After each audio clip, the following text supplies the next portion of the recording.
We're dropping them little wings in. See, it's a little drumette thing.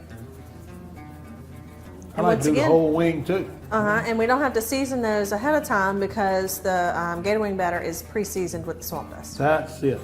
That's the key behind everything. And then you take them out of here and do the same thing like we did with the fish and tomatoes. You don't want to let it just sit and put a bunch of them.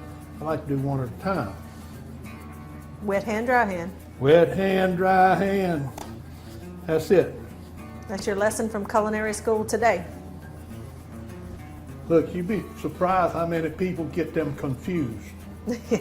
Just drive down some of these highways. And if you do these one at a time like this, then you batter, you don't drip all that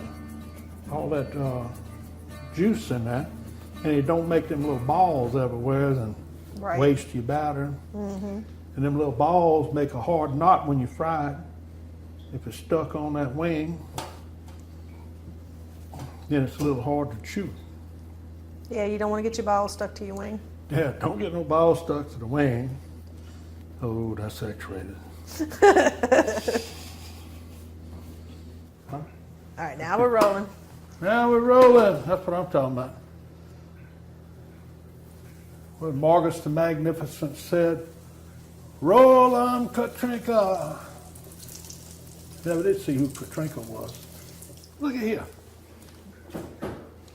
Pour some, look, Creative Cajun Cooking wing sauce. Cajun BBQ wing sauce. That's the happening thing.